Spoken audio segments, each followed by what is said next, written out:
Hey all, this is Abhi. Welcome to Abhi study corner. இதுதான் என்னோட second vlog. இந்த வீடியோவில் சிலபஸோட டீகோடிங் தான் நம்ம பார்க்க போகிறோம். ஸோ ஃபர்ஸ்ட், அப்ளிகேஷனோட நோட்டிஃபிகேஷன் எப்போ ரிலீஸ் ஆகும் அப்படின்னா January 14th. ஸோ 14/1/2026 அன்னைக்கு தான் வந்து அஃபீஷியலாக யூபிஎஸ்சியோட நோட்டிஃபிகேஷனை ரிலீஸ் பண்ணுவாங்க. ஸோ அப்போ இருந்து they will give you around ஒரு 20 to 25 days time to apply the exam.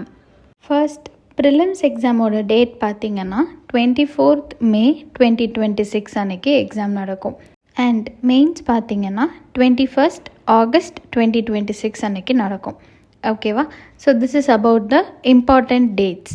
இப்போ நம்ம யூபிஎஸ்சி சிலபஸ் பற்றி பார்ப்போம். இந்த சிலபஸை ஒரு பேப்பரில் எழுதி வச்சுக்கோங்க ஃபார் யோர் ஃப்யூச்சர் ரெஃபரன்ஸ். என்ன தான் நம்ம ஜெராக்ஸ் பண்ணி வச்சு அதில் நம்ம ஹைலைட் பண்ணி படித்தாலும் நம்ம ஒரு விஷயத்தை எழுதும்போது அது நம்ம மைண்டில் ஸ்ட்ராங்காக ஸ்டோர் ஆகும். ஓகேவா?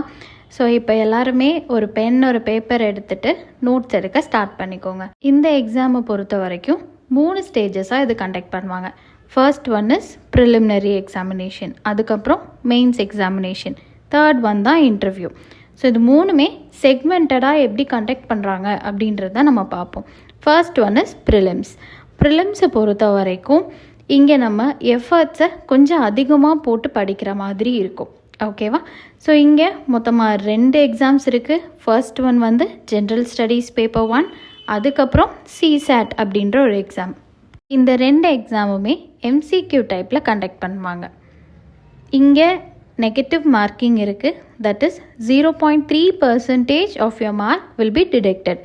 ஜென்ரல் ஸ்டடீஸை பொறுத்த வரைக்கும் 100 கொஸ்டின்ஸ் நமக்கு கொடுப்பாங்க. Each question carries 2 marks. So டோட்டலாக 200 மார்க்குக்கு நம்ம இந்த எக்ஸாமை எழுதுகிற மாதிரி இருக்கும். Next one is CSAT. சிசாட்டை பொறுத்த வரைக்கும் 80 கொஸ்டின்ஸ் கொடுத்துருப்பாங்க. ஒரு கொஸ்டினுக்கு 2.5 மார்க் ஈச். ஸோ இங்கேயுமே 200 மார்க்ஸுக்கு தான் நம்ம எக்ஸாம் எழுதுவோம். பட் சிசாட் தான் வந்து குவாலிஃபையிங் பேப்பர். இந்த பேப்பரில் நம்ம 33%, அதாவது 66 மார்க் அவுட் ஆஃப் 200 எடுத்தாலே நம்ம இந்த பேப்பரில் பாஸ் ஆகிடும். ஜென்ரல் ஸ்டடீஸை பொறுத்த வரைக்கும் நமக்கு current affairs, history, geography, polity, economics, science ரிலேட்டடாக இருக்கிற கொஸ்டின்ஸ் இதை தான் வந்துட்டு கேட்பாங்க. அண்ட் கம்மிங் டு சிசாட், இங்கே நமக்கு comprehension, decision making, communication skills, basic numeracy இது ரிலேட்டடாக வந்துட்டு கொஸ்டின்ஸ் இருக்கும். இந்த 2 எக்ஸாமுமே ஈச் 2 hours கண்டக்ட் பண்ணுவாங்க on the same day. That's it about preliminary examination. Coming to mains exam, இங்கே வி ஹேவ் டோட்டலி 9 பேப்பர்ஸ். அதில் 7 பேப்பர்ஸை மட்டும்தான் நம்ம ரேங்கிங்க்கு சூஸ் பண்ணுவாங்க. ஸோ பேலன்ஸ் இருக்கிற 2 பேப்பர் என்ன அப்படின்னா, ஒன்று கம்பல்சரி இங்கிலீஷ், இன்னொன்று Indian languages. So coming to Indian languages, நம்ம தமிழ்நாடு ஸ்டேட்டில் இருக்கிறவங்க கம்பல்சரி தமிழ் அப்படின்ற ஒரு சப்ஜெக்டை சூஸ் பண்ணி எழுதுவோம். If you from other state இல்லை வேறு ஏதாவது மதர் டங் இருக்குது அப்படின்னா தேல் சூஸ் தேர் ஓன் லாங்குவேஜஸ். இந்த தமிழ் அண்ட் இங்கிலீஷ் இந்த 2 பேப்பருமே கன்சிஸ்ட் ஆஃப் 300 மார்க்ஸ் ஈச். இந்த 2 பேப்பரையுமே குவாலிஃபையிங் பேப்பராக கன்சிடர் பண்ணுவாங்களே தவிர ரேங்கிங்க்கு இந்த மார்க்ஸை ஆட் பண்ண மாட்டாங்க. So now coming to the rest of 7 papers, we have general studies 1லேருந்து ஸ்டடீஸ் 4 வரைக்கும். ஸோ அங்கே என்னென்ன டாபிக் கவர் பண்ணுவோம் அப்படின்றத நான் will tell you. So general studies 1 என்ன இருக்கும் அப்படின்னா, Indian heritage, culture, history, geography and society இது பற்றின டாபிக்ஸ் இருக்கும். ஜென்ரல் ஸ்டடீஸ் 2ல் கவர்னன்ஸ், கான்ஸ்டிடியூஷன், பாலிட்டி இதெல்லாமே கவர் பண்ணியிருப்பாங்க. ஜென்ரல் ஸ்டடீஸ் 3ல் economic development, environment, disaster management அந்த மாதிரியான டாபிக்ஸை கவர் பண்ணியிருப்பாங்க. ஸ்டடீஸ் 4 பொறுத்த வரைக்கும் எத்திக்ஸ், இன்டெகிரிட்டி அண்ட் ஆப்டிடியூட் இந்த டாபிக்ஸ் எல்லாம் கவர் பண்ணியிருப்பாங்க. அண்ட் பேலன்ஸ் இருக்கிற 2 பேப்பருமே நம்மளோட ஆப்ஷனல் பேப்பர்ஸாக கன்சிடர் பண்ணுவாங்க. ஸோ வாட் இஸ் ஆப்ஷனல் அப்படின்னா, there will be a list of subjects.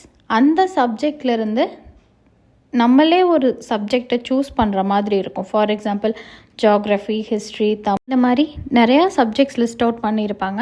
அதிலிருந்து ஒன்று நம்ம சூஸ் பண்ணிக்கலாம். ஸோ நம்ம சூஸ் பண்ணுற ஆப்ஷனல் சப்ஜெக்ட்லேயே 2 பேப்பராக நம்ம ஸ்ப்ளிட் பண்ணி எழுதுகிற மாதிரி இருக்கும். எஸ்ஏ பேப்பரை பொறுத்த வரைக்கும் 2 கொஸ்டின்ஸ் தான் கொடுத்துருப்பாங்க. அதில் each question consist of 125 marks. கொடுத்துருக்கிற கொஸ்டினுக்கு நம்ம எஸ்ஏ டைப்பில் ஆன்சர் பண்ணுற மாதிரி இருக்கும். எந்த மாதிரி கொஸ்டின்ஸ் வரும் அப்படின்னா, நம்ம இது வரைக்கும் GS1, GS2, GS3 அப்படின்றதுலலாம் படிக்கிற டாபிக்ஸை தான் இவங்க எஸ்ஏ பேப்பரில் லிஸ்ட் அவுட் பண்ணுவாங்க. That's it about the 9 papers. Now coming to ranking. So இங்கே நான் சொல்லும்போதே 7 பேப்பர்ஸை மட்டும்தான் ரேங்கிங்காக எடுத்துப்பாங்க அப்படின்னு நான் சொன்னேன். So each paper consist of 250 marks. So 250 marks அப்படின்னா 250 into 7 will be 1750. ஸோ நம்மளோட total marks for this will be 1750. And இன்டர்வியூவை பொறுத்த வரைக்கும் 275 மார்க்ஸ். டோட்டலாக 2025 மார்க்ஸ் இருக்கும். ஃபர்ஸ்ட் நான் சொன்ன English and Tamil papers 10th standard grade அளவில் தான் இருக்கும். ஸோ ஓரளவுக்கு நம்ம அதில் பாஸ் பண்ணுறது ஈஸியாக தான் இருக்கும். That's it about mains examination. Now coming to interview process. இன்டர்வியூவை பொறுத்த வரைக்கும் இங்கே அதை பர்சனாலிட்டி டெஸ்ட் அப்படின்ற மாதிரி தான் அவங்க சொல்லுவாங்க. நம்மக்கிட்ட ஒரு ரியல் டைம் சுச்சுவேஷன் சொல்லி அதுக்கு நம்ம எப்படி ரியாக்ட் பண்ணுமோ அப்படின்ற மாதிரி கொஸ்டின்ஸ், நம்மளோட மென்டல் குவாலிட்டிஸை டெஸ்ட் பண்ணுற மாதிரி கொஸ்டின், இது ஒரு பர்பஸிவ் கான்வர்சேஷனாக தான் இருக்கும். That's it about the interview process. UPSC எக்ஸாமை பொறுத்த வரைக்கும் இங்கே தமிழ் அப்படின்ற ஒரு பேப்பரை தவிர மற்ற எல்லா கொஸ்டின்ஸுமே இங்கிலீஷ் அண்ட் ஹிந்தியில் மட்டும்தான் பிரிண்ட் பண்ணியிருப்பாங்க. And that's it about decoding the syllabus. So இங்கே நான் லிஸ்ட் அவுட் பண்ணியிருக்கிற GS1, GS2, GS3, GS4 இந்த பேப்பர்ஸ் பற்றி எல்லாமே ஒரு டீட்டெயில்டு எக்ஸ்ப்ளனேஷன் அப்கமிங் வீடியோஸில் நான் அப்லோட் பண்ணுறேன். அதை பார்க்கணும் அப்படின்னா என்னோடய சேனலை இப்போவே சப்ஸ்கிரைப் பண்ணிக்கோங்க. எல்லாருக்கும் இந்த வீடியோவிலிருந்து ஏதாவது யூஸ் ஆகிற இன்ஃபர்மேஷன் கிடைச்சிருக்கும்னு நான் நம்புகிறேன். Let's grow together and see you in next video.